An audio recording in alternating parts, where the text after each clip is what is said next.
Alright guys, this is our weekly solo player's guide to the Nightfall Hunter Edition. If you need a Warlock or a Titan, look in the description box below. Those are already ready to go for your guided pleasure.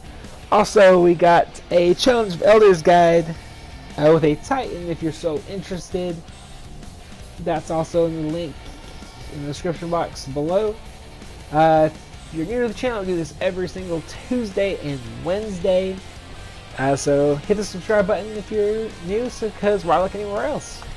But other than that, let's go ahead and look over the modifiers, and then we'll look at our setup, and then we'll hit the guide. Modifiers this week are epic, heavily shielded, and highly aggressive enemies appear in great numbers. Berserk means that the darkness won't flinch even after massive damage. Do this, combine this with the last perk modifier and the strike. It can be pretty rough. Small arms primary weapon damage is favored. Chaff player radar is disabled, and match game enemy shields are resistant to all unmatched elemental damage. As far as setup goes, for the most part we pretty much use Fatebringer the entire time, all the way up until the boss fight. And then we switch around between Fang of Ute, Vision of Confluence, and Atheon's Epilogue. So as we notice, Void, Solar, Arc to match with the Sound Flayers as shields. We're using a Devil's Dawn Solar Edition just because the majority of shields that you're going to come into contact with is either going to be killable by Fatebringer or a solar weapon. And then we're also using Hez's Vengeance, but you can use whatever you want, more or less. I just prefer a rocket launcher for the final boss encounter. Lucky Bones of Bayo. We're running Night Stalker. I prefer Shade Step, but if you guys want to use Keen Scout, it might help you a little bit. The only reason I would use Predator is because you get decreases your Shadow Shot cooldown, to be honest. Other than that, that's a total PvP perk, in my opinion. Definitely want to run Lockdown. Grenades and smoke effects last twice as long, allowing strong territory control. So if you have to go invis, or you're throwing a grenade, they're going to last a little bit longer. I think it's like double the amount of time. Yeah, it lasts twice as long. Duh. And then we start off with Bloodbound, my preferred PvE choice, and then for the boss encounter we switch it up to Black Hole so it lasts a little bit longer. And then your jump and your grenades are up to you. I prefer Vortex. Let's go ahead and jump into this guide. Alright, so this is the first Nightfall area. What you want to do is, as soon as you come into this room, all these enemies are going to spawn in. There's going to be a bunch of taken Vandals. And then there's going to be some Cabal Scions in the middle. Just go ahead and take all these guys out. And then on the far left side that I'm making my way towards, there's going to be one Minotaur and 3 more taken Vandals, so just beware of them. The Minotaur is invisible, so keep that in mind. And then once you take them out, you're safe to go ahead and start unlocking the door. Once you unlock the door, there's going to be a pretty decent sized wave of enemies spawning in. There's going to be a bunch of Scions, there's going to be some Vandals, and then in the middle section there's also going to be a major taken Centurion. You want to take him out towards the end of this wave, just because once you kill him, all the other enemies despawn, and that will kind of ruin a bunch of your points. I believe you do want to get 43,000 points. I think that's right, to get a gold medal. So you want as many points as possible, because the boss fight does take a little while, and you're not going to get next to anything as far as a time bonus if you're as slow at it as I am. So go ahead and take all these guys out, and take out the Centurion, and then go ahead and run through the door. Once you run through the door, there's going to be two taken phalanxes, so just kill them real quick, and then you should be good to go.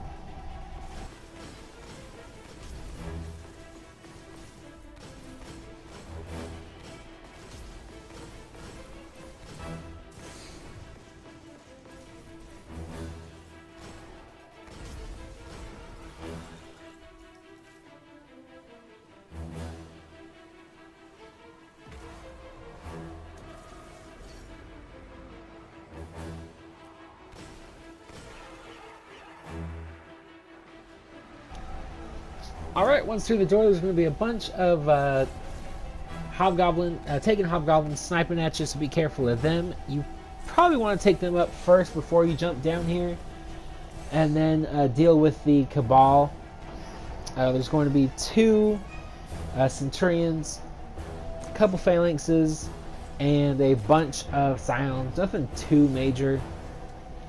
You can take them out pretty decently quick without having to worry too much. But go ahead and take them out, and then up above us there's going to be two taken centurions, and I believe there's a bunch of vandals, and then about 4 or 5 taken hobgoblins. So just keep all of them in mind. You don't want to go rushing up there. I suggest coming over here. It gives you a lot of cover, and it gives you a clear shot at all these ads. If you can hit your headshots, they should go down in one shot. Talking about the phalanxes, and then the other guys, just make sure you watch out for those orbs they blast out at you. And other than that, you should be pretty decently good to go. If you do have to, you can always run back downstairs. And then once you finish off those guys, there's going to be 3 hobgoblins that are by the door. Just take them out real quick, and then you can start unlocking the door.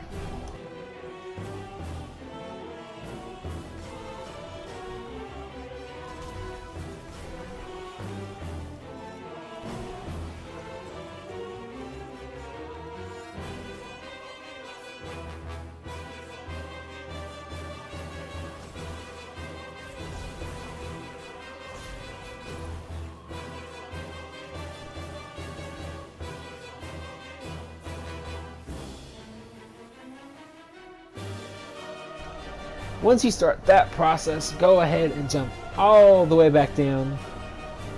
I do mean all the way back down. You're going to want to come back down here because these guys will come jumping down on you, and you're going to want a lot of cover because they can take you out pretty quick. There's going to be a bunch of phalanxes, a bunch of vandals at first. I think there's one Invis Minotaur, but I think he's just a normal at this point, so go ahead and take them out. Once you take out enough of these guys, there's going to be another wave up top, which includes a bunch of goblins. So they're going to be throwing their shields your way, well, not your way, but the enemy way. There's going to be a major phalanx and a bunch of hobgoblins. So what I like to do is shoot my tether up there. If you're using a rocket launcher, shoot one up there, and you should be pretty easily good to go. Just keep doing this until they're all dead. Once you kill the major phalanx, if you want to, you can go ahead and skip the rest of the ads, as it'll unlock the door. But for points, and if you're still looking for that icebreaker from your sunrise bounty, you're going to want that gold medal completion, so you're going to want to kill the majority, if not all, the ads up here. It only takes a couple minutes, so I would go ahead and just kill everything up here, and then after that, go ahead and go up into the next section.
Alright, so in this section, as soon as you get here, there's going to be a bunch of scions and a couple of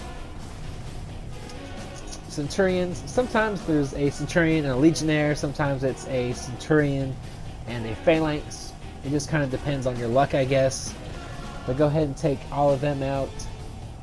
And then you want to stick to the left side of this room. That way you can just deal with some hobgoblins that won't blast you from across the room. There's going to be a bunch of scions, it seems like. So go ahead and take all of them out. Be very careful. And then once you take out the hobgoblins on the left hand side, go ahead and make your way towards the middle of the room where there's going to be 2 phalanxes and a major acolyte, all taken. So be wary of them. Once you do that, you should be clear to unlock the door, or start unlocking the door.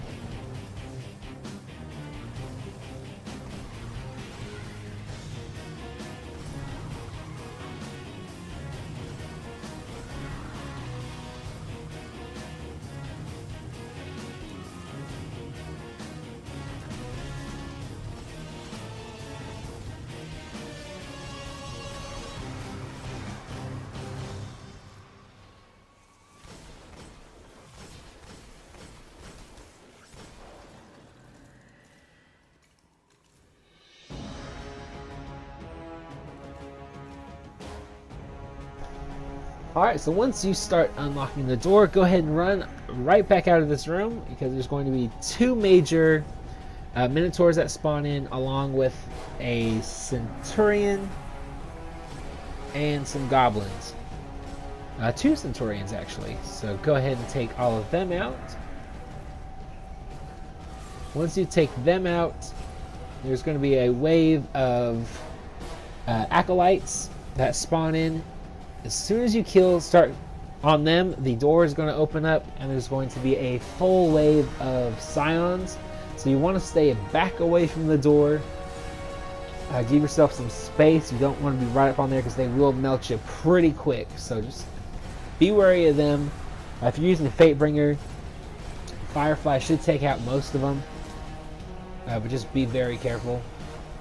And then, yeah, you should be able to head into the next section.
Once you reach the cortex, there's going to be 3 legionnaires on your left and a taken phalanx and a taken centurion and 3 taken phalanx on your left. I think I said that wrong. Legions on the right, Cabal on the right, taken on the left. Kill all of them, and then you should be able to access the cortex, or whatever, to unlock the flayers. Once you do that, they spawn in this order. There's going to be the solar one is going to go mid, the arc one is going to go left, and the void one is going to spawn on the right side. So you want to stay up here.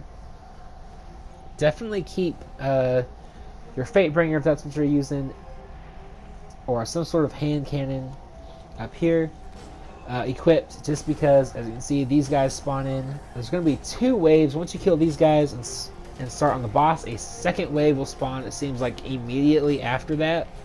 So just stay up here for as long as you can. You can always run to the other end of the stairs, but don't go down there. You want to try and stay towards this area. And then start doing damage on the boss. The bosses. That second wave should be popping up here in just a second. After you kill each flayer, there's going to be, yep, there's that second wave. Be very careful. As you can see, I about die. But after each silent flayer, there's going to be a wave of different kinds of enemies.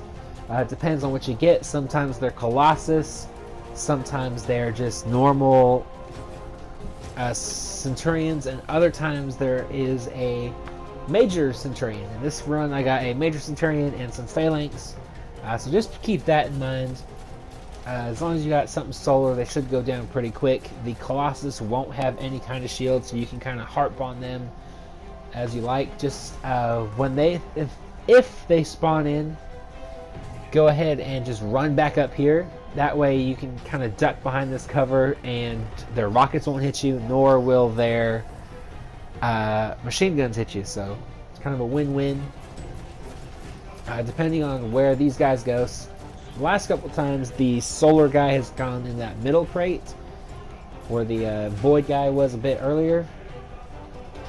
So it just kind of depends.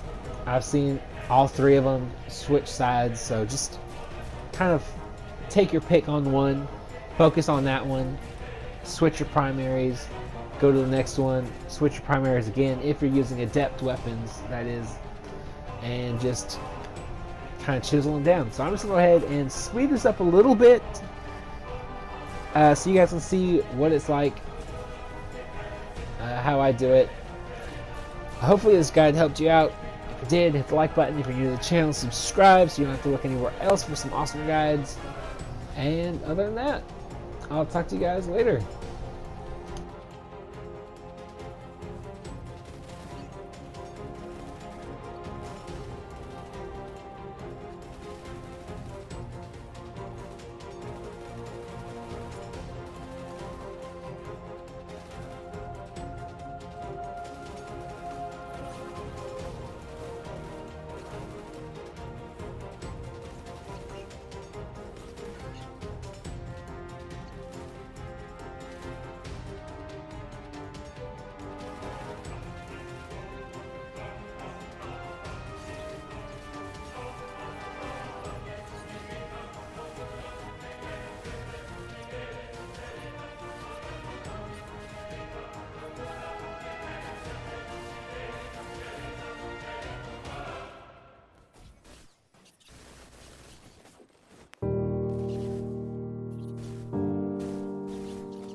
come back for them when you're ready.